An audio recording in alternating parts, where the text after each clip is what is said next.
The recording is in progress. What? Chairman Kofi Ajapong. Yeah. Hello. Okay, you can hear. Good evening, everybody. Good evening, Mr. Chairman. We are commencing our meeting. Beginning just now, and normally we play our lift every voice and sing. Shall we do that? No, we're going to go right. We're going to go right into. We're going to go right into it. We'll be back to the normal African Diaspora Directorate. Stop it. Well, okay. We realize that next Monday, but we're up this special section on day 3 of the new era of the permanent forum on people of African descent, opening up with Chairman Kofi Ajapong of the African Diaspora Directorate. Chairman Kofi. Good evening. We all know that the dispersions of the Africans all over the world has been a debacle, a destruction, something that has really wasted the lives of the African people and descendants of Black Africa and other people that are of the descendants of Africa. For that reason, we have to take a very good look at what is happening to the African people and the people of the African descent and derivatives of the African descent. The United Nations effort to create this institution is of prominent and paramount importance to me. What it tells me is simply this: the people of the African race are going to link up with all these other people that have been discriminated over the last 2,000 years. And when this happened, a whole lot of things open to us, from culture to business. Now, it depends on how we see the creation and who is going to manipulate and manage it. It's not going to be an easy thing because the Europeans have already made a strike that they don't want it. That's the first impression they said. And now, US has convinced them and they have signed on it. It means that we have the burden of proving that we are capable. Just like they say, Blacks, Africans cannot govern themselves. This is going to attest to this. Yeah. Can we do it? Yes. Have we done it? Yeah, you go to Africa, we are still governing. But the problem is that lack of funding, lack of funds is really restricting the governments. There are many, many governments that can do things in Africa and in other parts of the world, but they don't have the funding and they look up to the Europeans. And can you imagine that the 54 countries in Africa all asking Europeans for investment? I mean, I laugh every year when they go to Europe asking for investment. I mean, Ghana wants, everybody wants. So it becomes very difficult. And how do we get money to finance our development? And financing for development, to me, may not be the key because these Europeans are not doing it. They have already done the eastern part of this world, from China to Indonesia. They have completely financed these things here. And the last time I was aware of this, when Clinton was the president, they moved money from one part of Eastern Europe to another, and the whole world almost shook. It's so huge, the slave money is moving so well for them. When we, those who produce the slave money, got nothing, at least not where the Blacks live, Blacks of this world live. So it means we have to be able to get institutions that can create money or some type of money or an aspect by which we can market our products and ourselves. This is not going to be an easy. And I'll leave this here to you for all of you to make your comment on how this new scheme that is coming into this world will be to each individual of us and how we are going to handle it. Thank you. Is anybody want to talk? Prince Ware. Thank you. Yes, yes, sir. The chairman of the African Diaspora Directorate. And the whole idea of this permanent forum, it's a new era. It's a new era with 70 countries who are ruled by Black folks worldwide. That's bigger than any other forum in the United Nations. The Europeans, the Islamic, the indigenous peoples, it's bigger than any of them. As a grouping, it's $5 trillion of GDP together that owns $303 trillion worth of assets and 1.6 billion people in the world. Over the next 4 days, our mission is to outline for the International Indigenous Peoples Day the scope of our work. And that's Sunday, August 8th, when we're turning in a report that we opened up April 29th during the Indigenous Peoples Forum, the 20th edition, around this work. We did not know, though we hoped that it would be concluded for the permanent forum. It is, it's done. We're at day 3. We have the UNESCO partnership with FAU on the phone. We have the manager from the Center for Peace under UNESCO, who's in ECOSOC status, but also the executive director also serves for the U.S.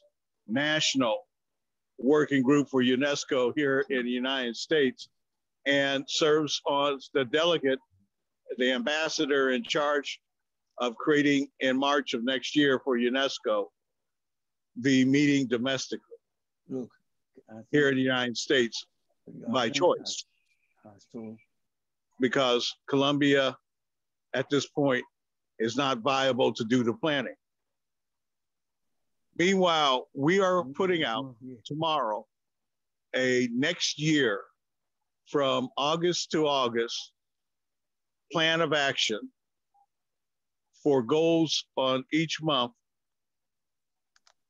But I want you to hear from UNESCO tonight and guests on how this came about, the work that brought this to the table.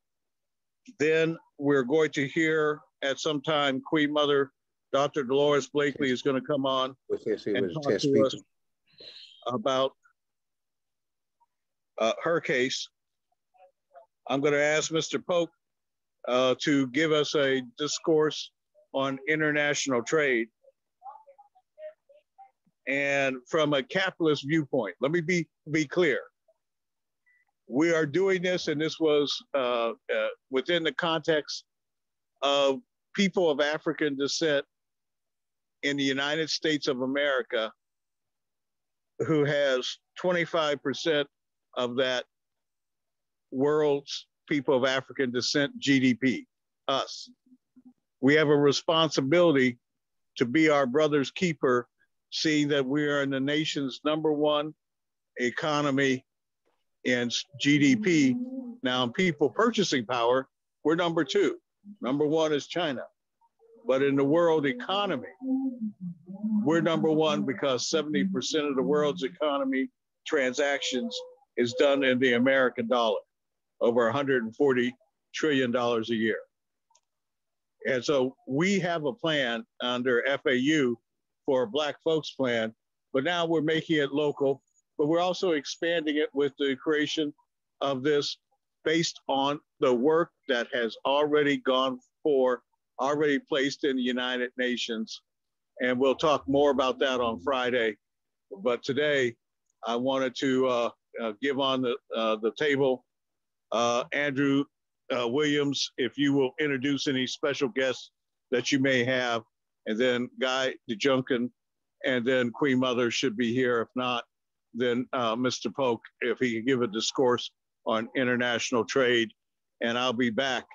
I have a good steak that's cooling for me. In that case, His Excellency Sharif Balday is here. If he chooses to introduce himself now, I'll please ask him to do so. If not, I'll carry forward to Don.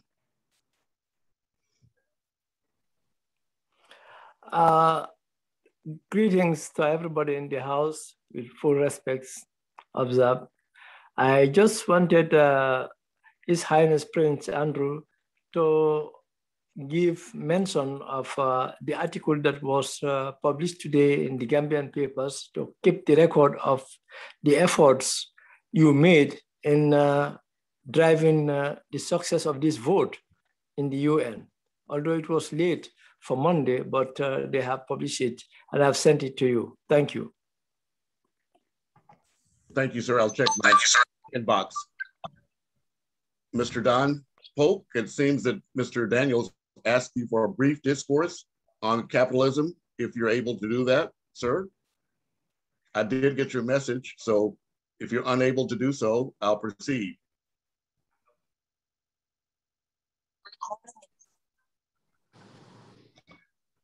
Ms. Carolyn Kennedy, Mr. Polk had alerted me earlier that he'd be listening in, but he's actually in a board meeting.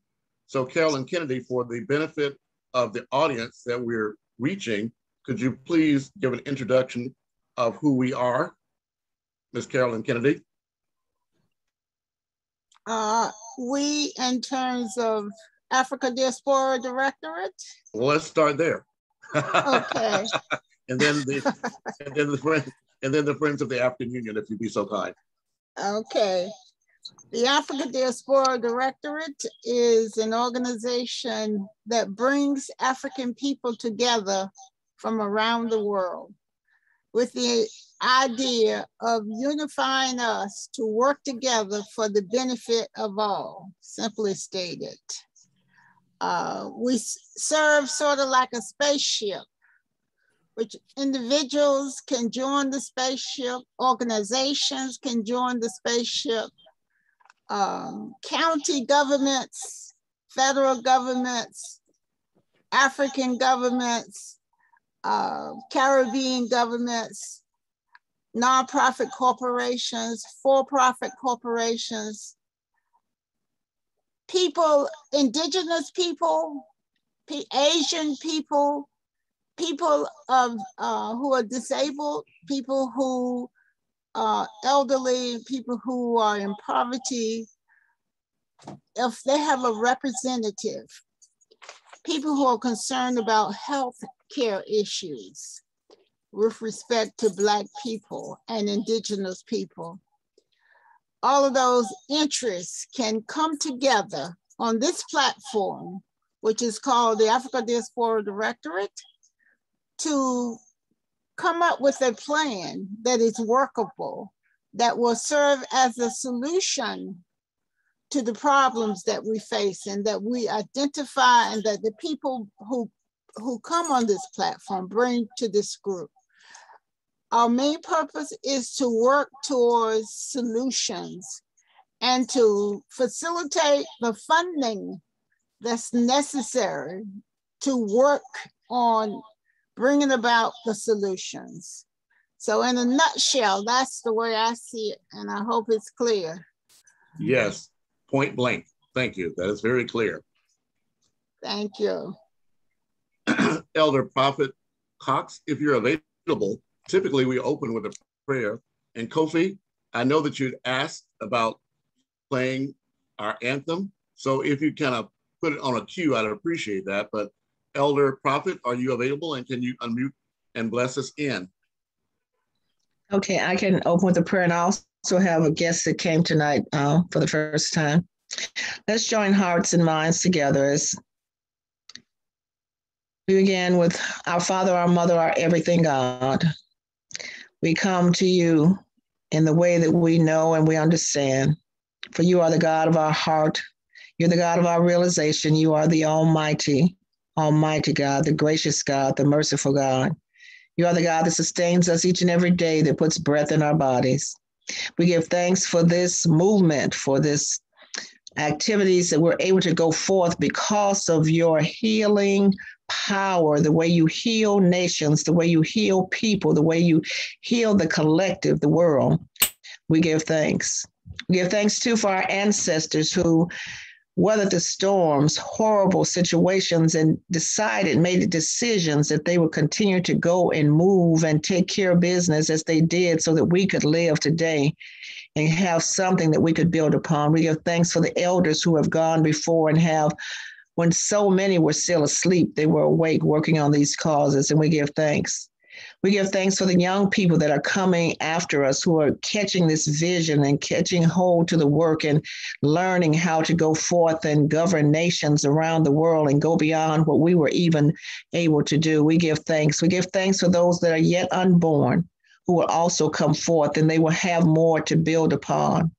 We ask you to bless this gathering. Bless each and every one here with health and well-being. Continue to give us wisdom and insight into the next steps. We ask all of this in whatever name is sacred to each and every one, and I ask this in the name of Jesus Christ of Nazareth. Amen. Amen, amen, and amen. We'll come back to guest introductions, but Kofi, if you do have, or Carolyn, if you have queued up, Lift Every Voice and Sing, we can, in fact, begin with that if you have it ready to go. I can do it. Always have it saved and ready to go. Okay, here it is.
And what is our native land? Africa. Africa. What is our native land? Africa. Africa is our native land, and it's also the homeland of mankind. It is our ancestral homeland, and we're delighted to meet here daily with the Africa Diaspora Directorate. Thank you. Thank you so much. Although I would tend to say that our homeland is AHIABGA land, because I learned at 10 years old that even though I was not born in Africa, Africa was born in me. But I then went on to learn that the people of the continent that we now call Africa, which is a Roman description of that country, is not the name that the people themselves call themselves, which is AHIABGA land. But I'll leave it there. Thank you so much. Land. I have to remember that one. Yes. Can you put that in the chat, please? Thank you. Yeah, because I was saying, please spell it, because I want to make sure I research that. Oh, I'll put the link and the references in the chat as the session progresses. My hands are a bit full. His Excellency Sharif Balde, I will get that information. Guy, Herschel did identify you as being the one to make a presentation. Are you able to do so? And would you be able to also share your screen, or are you at a place where you can only speak? Yeah, I can only speak just simply because I'm actually, usually around this time, I give some classes. But this week, because we're in a new era, yes, I actually gave some homework to students and then I came to my guy just so that I could reach out. So, but the most important, in that case, let me turn it over to you. But again, remember, we have people that don't know who any of us are. So please begin with introducing your name, your organization, your contact if you so choose, and then we can proceed from there, if you be so kind. I will do that in the group. I will do that in the group chat. But again, just to speak, my name again is Guy Joken. Some say Guy, D Joken. But the correct way is Guy. Why? Simply because I was born in Cameroon and a French English part of the country. So that's why the name. So, but I've been in the US almost 3 decades. And actually, I'm the chairman of the US National Commission for UNESCO, and also the executive director of UNESCO Center for Peace. Why am I here today? I'm here today because again, we have a group that has been working, and Brother Herschel has been joining from time to time to talk about the Marshall Plan for Africa. That's where we met. And then reaching out and being someone like me, there's a new term that many may not know. I am an Africanist. I strongly believe in Africa in the way that Kwame Nkrumah and others, Pan-Africanists. They were called the movement, the Pan-Africanism movement, because again, one of the things that the master, those colonized Africa, you all know about, I think yesterday, someone was talking about the Berlin, the conference, the unfamous conference of Berlin, where they divided Africa as if you were a piece of meat where, British would take this, France would take this, Germany would take that. So that's how Africa became what it is. They divided us and in an effort to conquer us. And since the independence, some people came out, like Kwame Nkrumah, believed that the only way Africa was going to stand was to unite.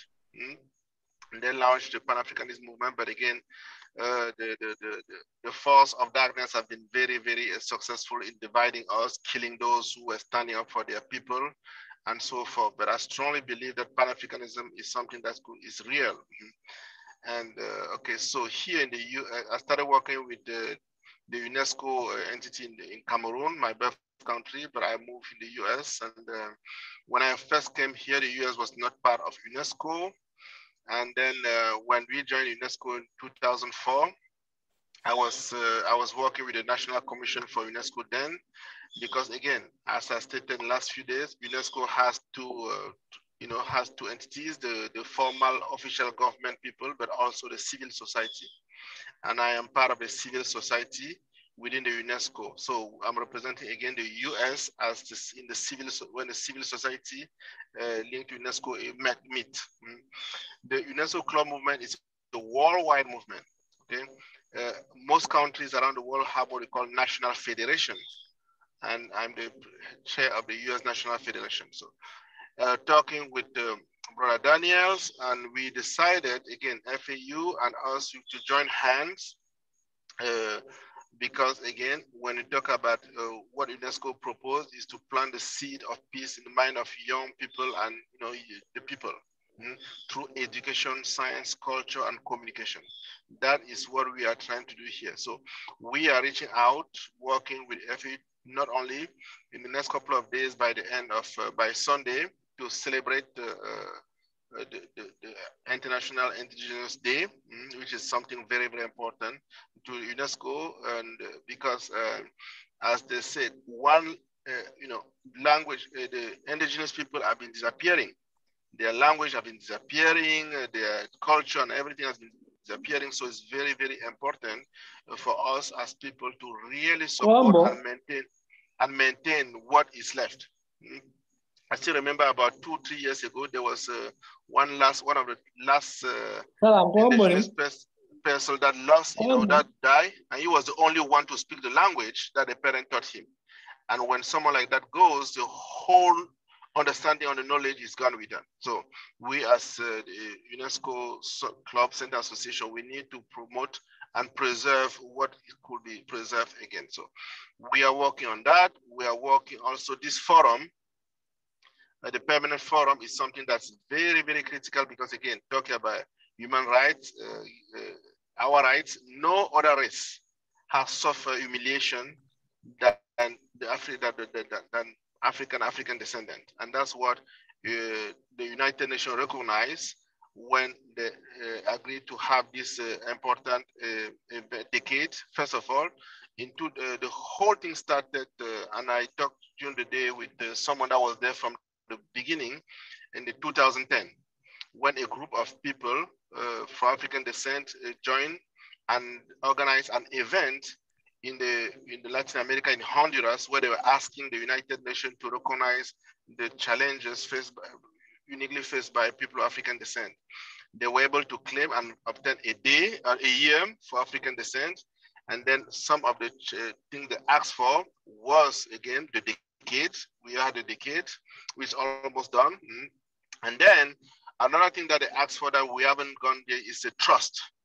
There should be a trust. And there the link with the reparation, and it's not exactly reparation, but they asked for a trust that was going to be set up to make sure that the resources through the international community reach out to our people.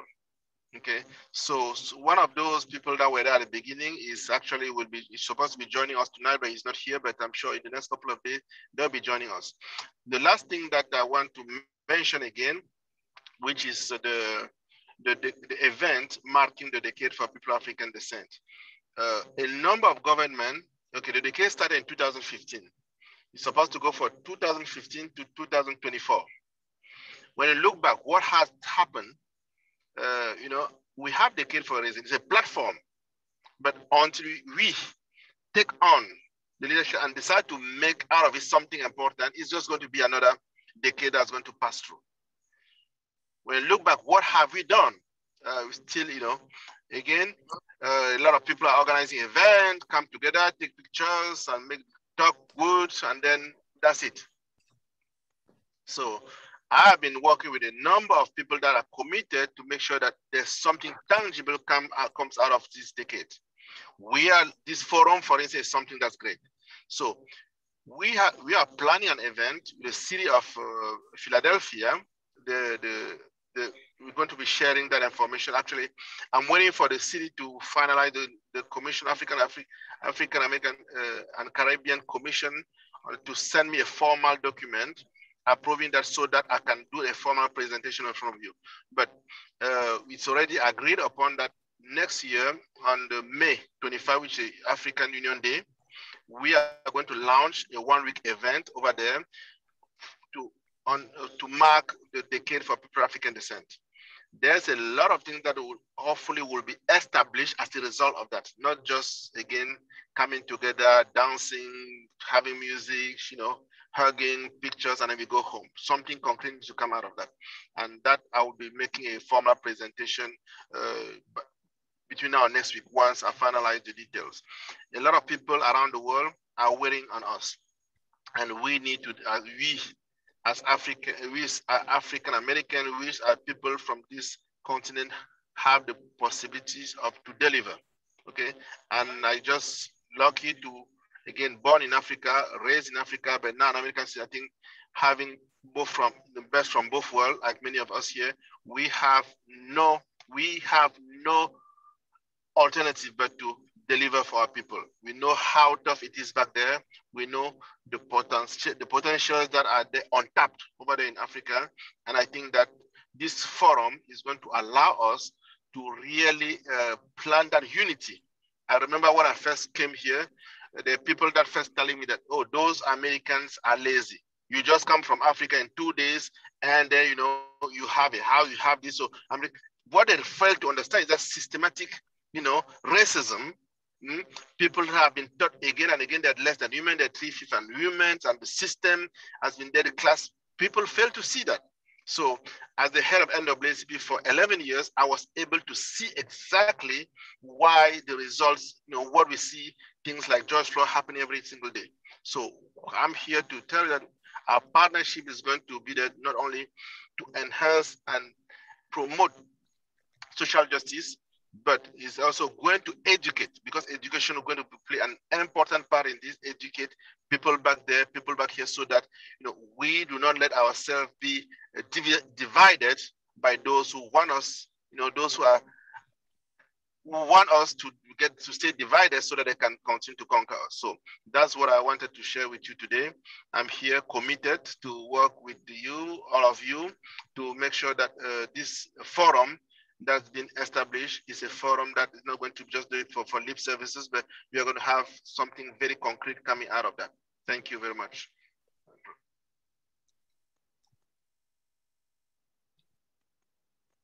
Thank you.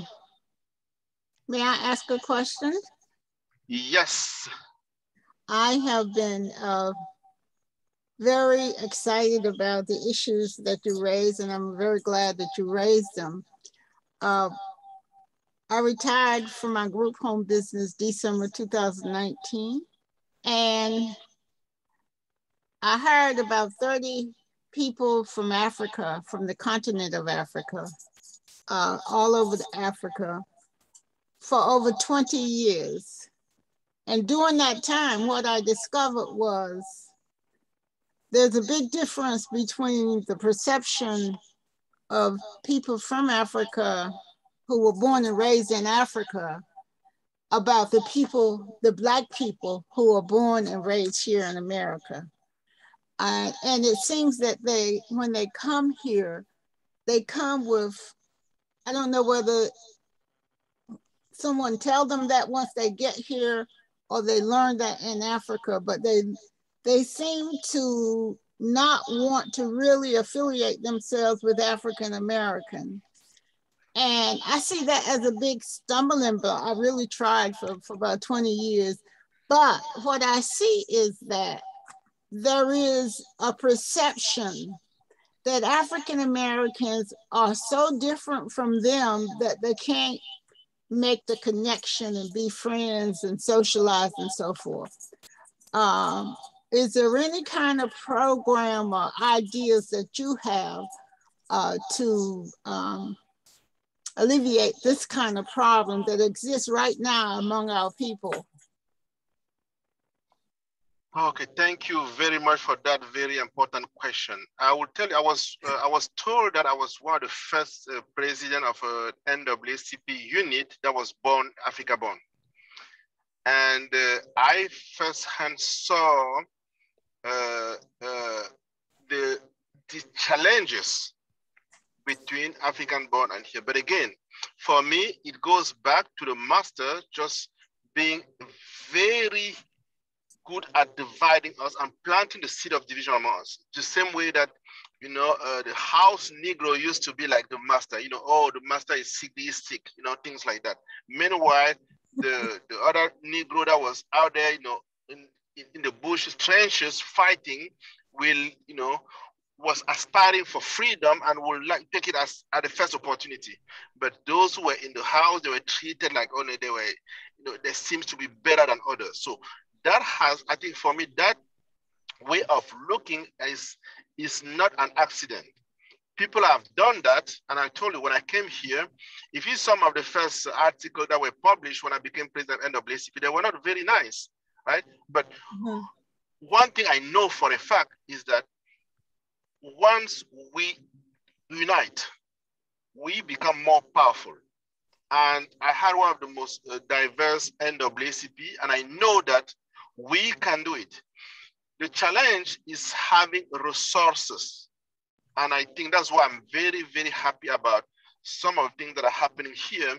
Because again, when someone is hungry, don't come and tell him to love his brothers and sisters.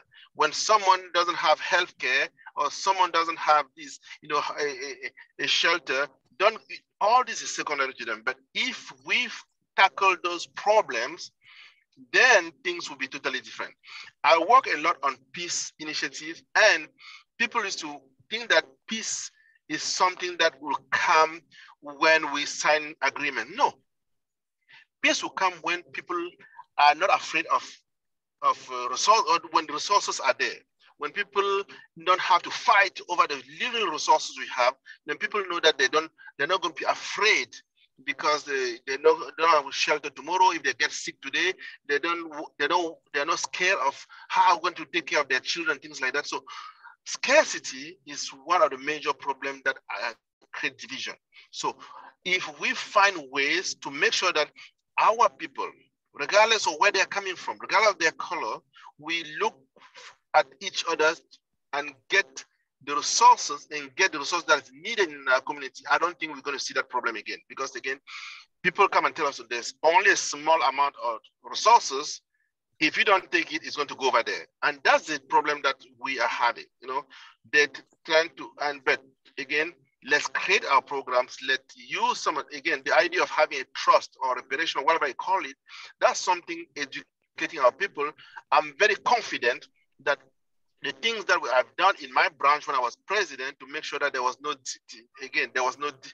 disparity between the difference between African born and American born is totally, you know, it's artificial. It's very artificial. It's created by people. It's something that we could really take away if we consciously decide to empower our people. And I'm ready to use this partnership that we are forging to make sure that that is a reality in the years to come.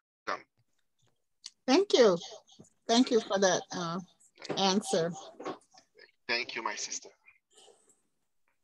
So Guy, can you tell us what the plan of action is based on the recent confirmation of this Permanent Peoples Forum for African Descent? What does that mean to UNESCO, particularly in the next few days and going forward? Okay, UNESCO has a very simple structure. And again, I told you yesterday that our goal is to have a presence in all the states and have you know, chapters in all the states, like most organizations. So having a forum, the structure of the forum is very, very important and critical. So we are, as the U.S. Federation of UNESCO Club State Association, we are waiting from the leadership of some of those that actually were at the forefront of this debate to have a proposal on how that structure is going to be staffed. Okay, The other thing that we learn very much in the United States, you know, you create a forum, we don't give it resources in order so that it could die. And someone was telling me today that so that you're going to have another ghetto, quote unquote, ghetto by Black people. So a lot of people are actually banking on us not being able to deliver because they're not going to give us resources. And that's why I really, really bow to our brother Herschel, because he's been championed to win are going to resources. Once we get those resources, we have programs that are going to allow us to empower our people. Okay, so as an action plan is to structure the new forum in a way that is going to be close to the people. Okay, where we have a in terms of leadership, have a diversity of people there. In terms of resources, have the resources that are going to be available so that we could have the means of our politics. It doesn't matter how much we want to do, if we don't have resources, we're not going to do it. And that's why I think it's very, very important to have the resources, the structure that is going to be able to get close to our people, that's going to be able to analyze and get all the people from around the world that look at you and I to have target, to have evidence-based program that are going to get us out of the lethargy that we've been in for the longest time, because we have been the others in everywhere around the world. When there's a movie made, we look for us to be, sweeping the street or cook in the kitchen or culture. No, that mantra has to stop. And that's why we come as UNESCO Club Center Association to empower using the relationship, because we have a lot of programs that can allow us to really be the forces. And that's what we intend to do. Again, step by step. The first step, the structure of that of the new forum. Secondly, the staff, how it's going to be staffed. The third thing, resources that are going to be that's going to allow us to really deliver. And I think that that third point, which is very, very important, is the one that Brother Herschel has been working on very diligently. Thank you so much. I noticed we had another John Moss come back into the room. Is that Herschel Daniels? Yes, he's around. Yes. Yeah. Actually, I've actually switched the name. It is me. Okay, and so a couple things. I just put in the chat the remarks of the U.S. ambassador to the creation of the permanent forum on Monday. Now, this was after a conversation on Sunday, after civil society in America organized on Friday. And we organized based on work that Friends of the African Union has been involved in for nigh on a decade around this permanent forum, that we actually have a government right now that's the leadership has made a series of statements, not the least of which is I would not be president without the black vote, and I have your back. And don't we look at history in the United States as a great nation through a true lens, and that we will address racial inequity as a whole of government. So we used all of that on Friday. Now, part of this fight, as Guy just mentioned, is how is this going to be structured? Okay, is this going to be a strong forum? Is there going to be 70 nations that are going to use this forum as a unified platform? 70 nations representing, over 1.4 billion people, joined with us in the United States, creates a $5 trillion GDP forum. 5 trillion, with a specialized interest and a unique history that we, civil society, have to now take the next step. Because as the United States and others have said, they're looking at the nation states to make a determination of the implementation. we can't wait. We can't wait to the colonial powers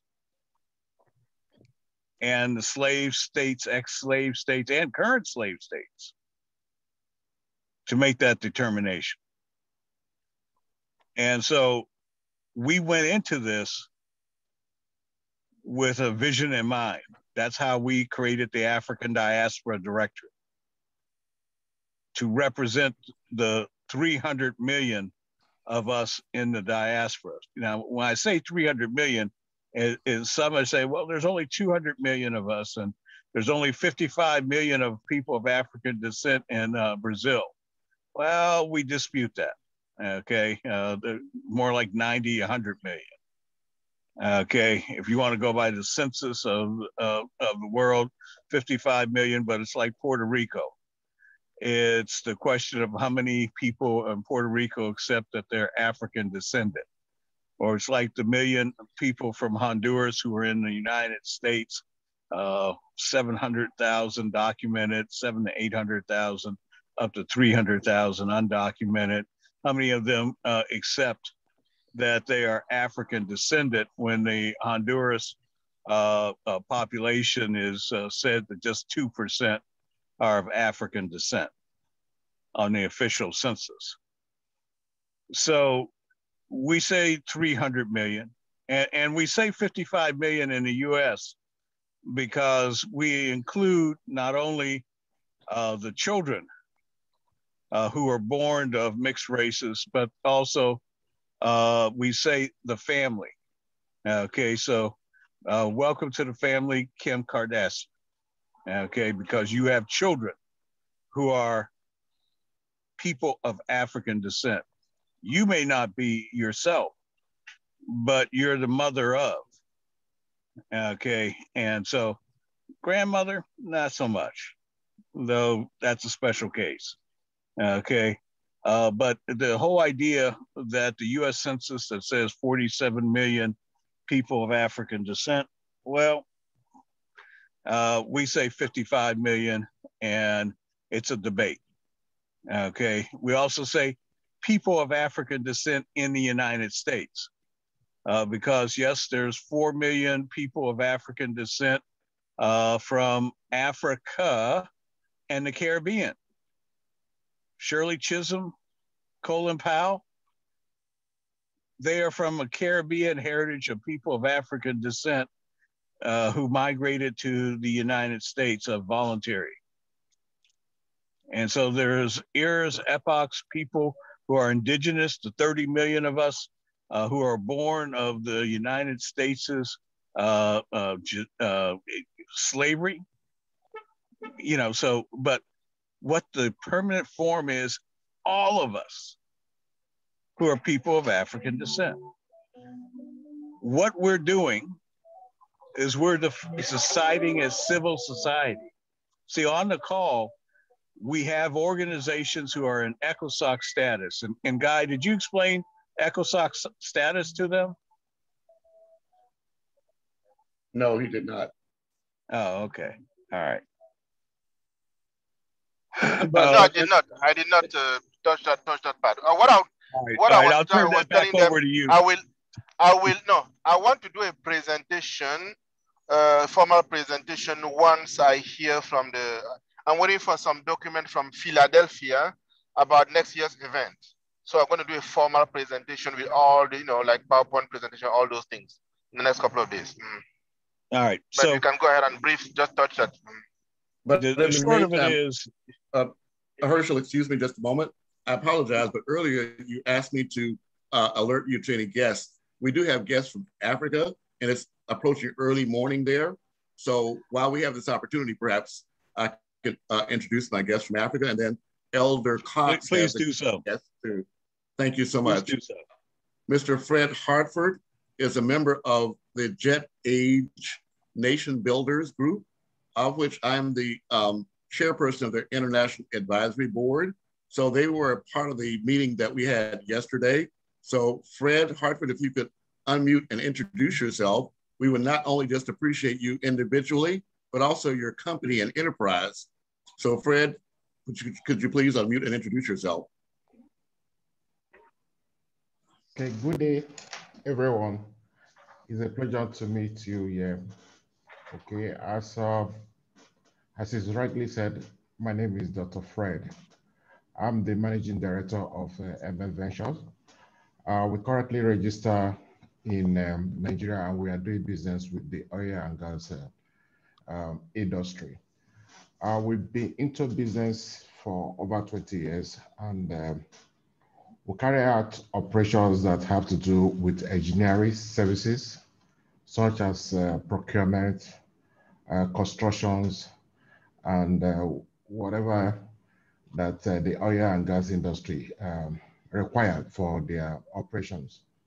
So, as historian has also said, I'm a Jet Asia member, and in Africa here, we'll be trying to bring every people together, those with to grow Africa, the youth will be trying to bring them together to see a way for us to be able to grow Africa. It's a pleasure meeting everyone here, and as the time goes, I think I will also give more details of our operations in Africa here. Thank you to meet you guys. Thank you. May I ask a couple of questions in terms of, because I appreciate you staying on the call so late.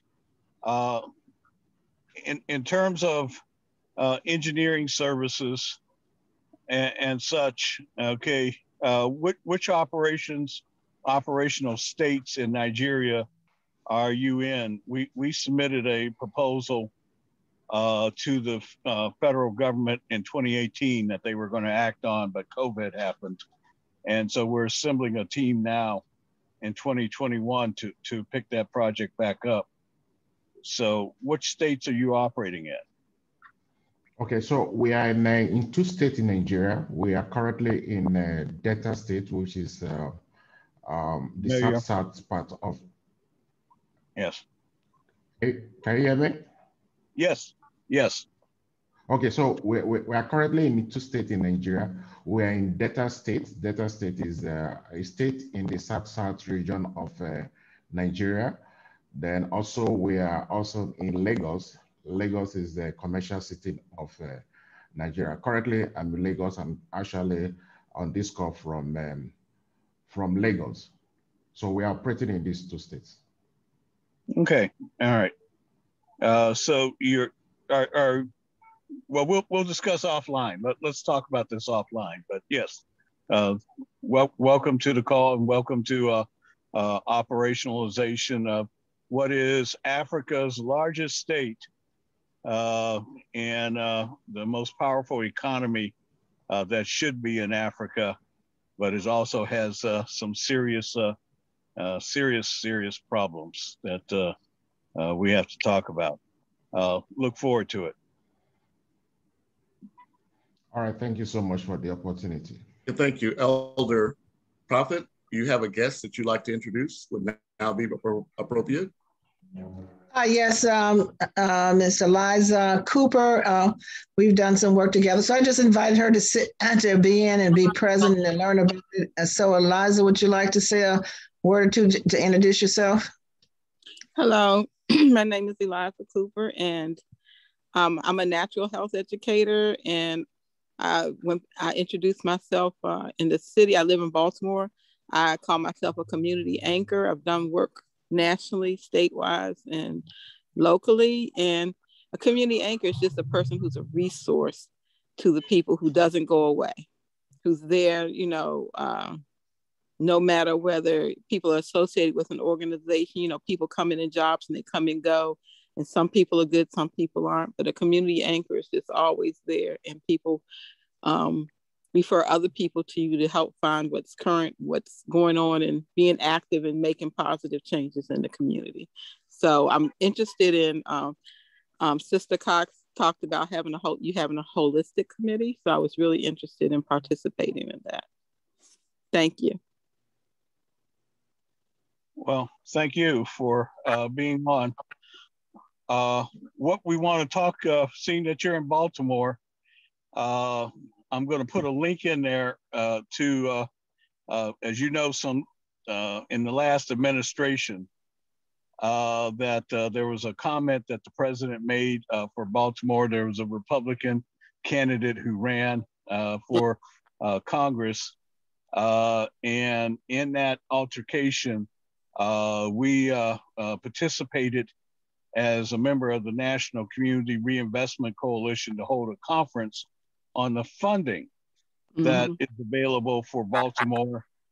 And in just 5 weeks, it took a proposal in Baltimore to create the Amazon HQ2 proposal. And so we had planned in 2020 to replicate that for the community. So I could say that some years ago, I lived in Baltimore.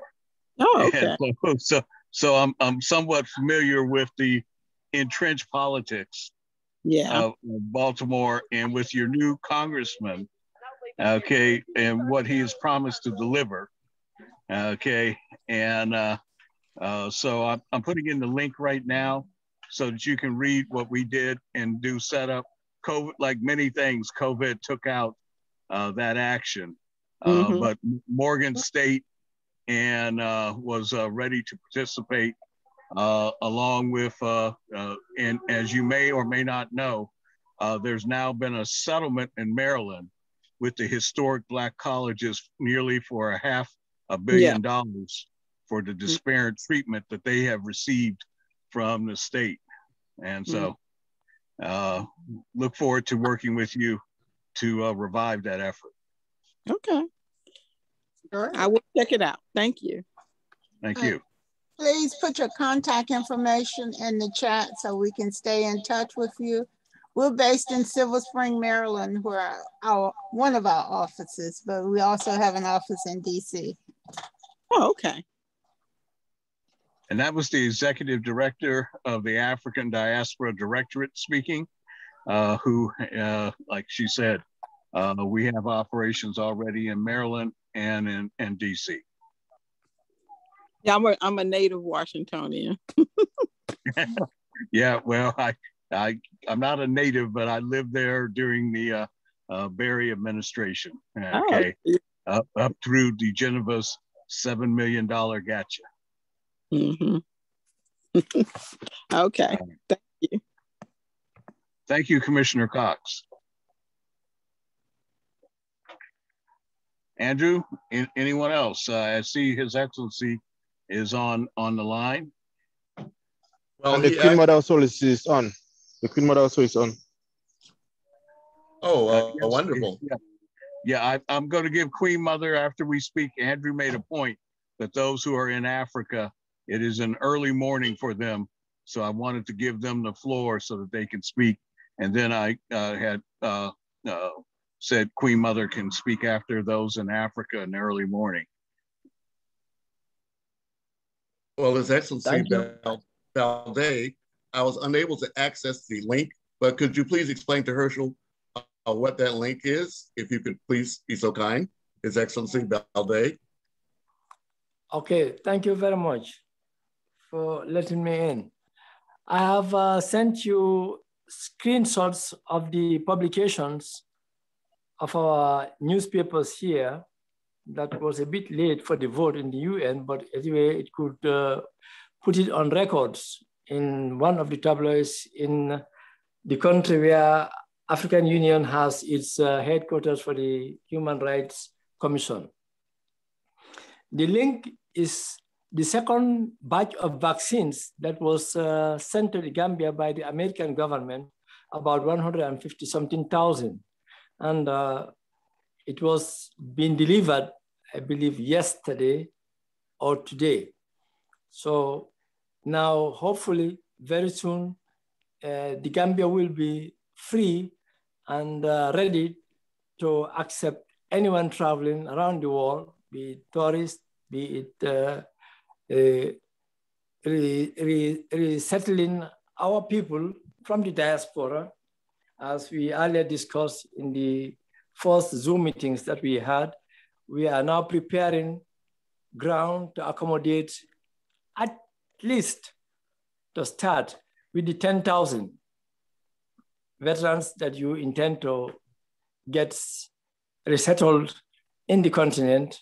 And I only hope also they will come up with their diverse skills and know-how to help mentor many youths and capable men and women to also develop products and services out of the natural resources we have in preparing the African continent to make good use of its resources. So tomorrow I'm going to get a very important meeting with one of the mayors of the biggest region in the country to prepare that. And to just buttress on what the Queen Mother was lamenting, which is very, very important, about having the African festival. I believe if we can get accommodation for 10,000 veterans to come home into Africa, specifically in the country that hosts the African Union Human Rights Commission, before even hosting those 10,000 veterans back, after building the infrastructure, why can't we inaugurate that infrastructure by making a big African festival like Festac? And we can do this in conjunction with the Senegalese government, because I also have a special vehicle that combines the Gambian activities and Senegalese activities as one country. They call it the Senegalo-Gambian Secretariat. And with that secretariat, we can organize a big international African and people of African origins festival, bigger than Festac, bigger than the one that was held in Senegal. Thank you very much. So, Your Excellency, I also had calls today. You will get an invitation from the World Conference of Mayors and the International Historic Black Towns and Settlements to carry with you for those cities in the Gambia, Senegal, and wherever that you go, for them to join in alliance with us. That's one. Two, out of Tulsa, that we would headquarter for this with UNESCO for the FAU US Center for Peace, UNESCO. So that would be headquartered out of Tulsa, Oklahoma, so that the fashion, art, music, entertainment focus of this festival, FAME is the term, but what we will use is a program that combines FAME and STEM, science, technology, engineering, and math. And what we will use is a program that was created by then Congresswoman Marcia Fudge, that did that combination at Cuyahoga Community College some years ago. And that would be updated to be headquartered at Tulsa, but not limited to Tulsa. Okay, so in California, it would be headquartered in the state of California and Los Angeles. And so each state in our plan of action with the UNESCO would designate each state to be a lead in this FAME STEM collaboration, so that we would, in the idea of the festival, that we would pick a date for a Black family reunion, such as August 25th, which, if the letter to the commission for the 400-year Commission in America would then give us a connection in the extension of the year of return, like in Ghana, in terms of the 2019-2020. But because of COVID, that we can extend it to make it an annualized deal for 2022, so that in the countries on the continent, we can have it, in the Gambia 2022 and 2023, okay, in another one of the 8 economic zones in the country, so we can schedule it out through 2030. And then at the same time in America, we can do the same thing. Okay, and so that is something that I can just say right now, Tulsa and Cincinnati and Hamilton County, we're in. Ohio and Oklahoma, I have yet to talk to the other 8 states, but FAU operations in those states, I know might and probably will want to be in this. And so this is one of the things that tomorrow that I expect to have on tomorrow's call, the buy-in for something such as that. But we already had, again, the meeting in Oklahoma with a state senator, and the discussion today with the World Conference of Mayors and Historic Black Towns and Settlements Alliance to make this a reality. So Herschel, if you can see my screen, I'm fully available for that. Okay, Herschel, continue, please. If you can see my screen, I'm sharing the screenshot that His Excellency provided. This is dated August the 4th, and it's a call for a United Nations Permanent Forum on People of African Descent. So just confirming that is, in fact, was a published issue in the Gambia. And Your Excellency, I thank you very much for that article. I will have for you tomorrow the follow-up article where from the perspective of we thanking the government of the Gambia who voted for the issue on Monday. Okay. Thank you very much. Thank you. We should thank you. Yeah. Well, we thank those nations like the Gambia who stood up for this forum in December 31st, 2020, stood up against the United States, and again, stood up last Thursday against the United States. And Nigeria, as a matter of fact, spoke forcefully on what was going on. And that we in the civil society on Friday, we spoke forcefully what this could mean domestically in the politics of the 2022 election. And I can say that, you know, the discussion that was had with the US government on Sunday ended up in the results. Now, the US government, and again, they did this with reservations. Okay, they stated their reservations. It is up to us to overcome those reservations.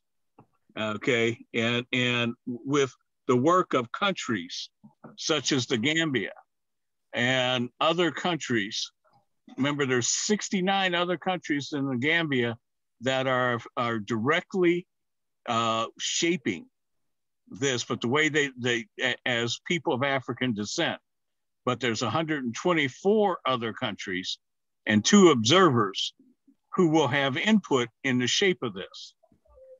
Okay, and so it is in our effort in the shaping what we have as an advantage of no other group that has, is that as the United States, as civil society in the United States, we bring to the table Federal Reserve banks that domestically have signed letters of intent and are in operation around $210 billion worth of community benefit agreements that has over $2 billion worth of philanthropic funding. So that's what is in existence right now. Now, we've signed a letter of intent with PNC, that PNC in January of 2022, for 4 years, domestically and internationally in business, that they're going to do $88 billion worth of business at those levels with groups that are signatures to that agreement and others. But the ones who are signatures to the agreement that we have the priority to call on those. And so consequently, African Diaspora Directorate and Friends of the African Union are signatures and help negotiate those agreements that include $500 million worth of philanthropic funding starting 1 January 2022. And so our thing is to make sure is that we have with our partners their needs and their requirements in a unified plan of action. And the same way I'm going to use that as a leverage to say to Queen Mother that as we put in this document on Sunday, that names in the Indigenous Peoples Forum, that's inclusive of the permanent, form on people of African descent, we name the headquarters of that in 477. That Queen Mother is about to talk to you about what she's about to go through in court tomorrow, but that our efforts after Sunday is to actuate the fundraising based on what we already can approach financial institutions to do on a one-on-one matching. So in other words, if we need 40 million, then we put up 20 million, they put up 20 million. If they need, we need 10 million, we put up 10 million, they put up 10 million. So, Your Excellency, we look forward to putting the plan for fashion, art, music, entertainment, STEM together tomorrow. I've got your emails. I'm talking to the newspapers here about coverage of what the Gambia is. And like I said, from Oklahoma, we're going to spread from the veterans. So our public partner in Oklahoma, the mayor of Fort Coffee, is a veteran. And wonderful. So he's taking the lead in the public-private partnership for veterans from Oklahoma. But our other partner, Cash Community Development at Fort Coffee, is right next to Fort Still, an active Army base that's the center for training all of the U.S. military and artillery. And so we have a plan, and I'll be putting it in writing to you tomorrow for that. Thank you. With that, I'm going to, Andrew, if you have no more guests in Africa. No, the floor is yours. Thank you. Then I'm going to introduce to some and give the floor to the Queen Mother, Dr. Dolores Blakely, who is in FAU, our senior Queen Mother, who is in our parlance ennobled by an African tribe. Just like Prince Andrew is ennobled by an African tribe and just didn't grab the name Prince or Queen Mother from just out of the history of us as a people, but rather ennobled by the Ashanti. She went through the rites of ennoblement, and as a consequence, we address her as our senior Queen Mother and have done so since 2017, when she was appointed by the presiding officer of the United Nations Africa Week to represent all of us in civil society in Africa Week 2017. Queen Mother, Dr. Blakely, the floor is yours. If you would, Queen Mother, let me stop recording, and then I'm going to start recording. We've recorded now an hour and a half, so I would like to be able for us to make a transition. Hold on just a moment, please.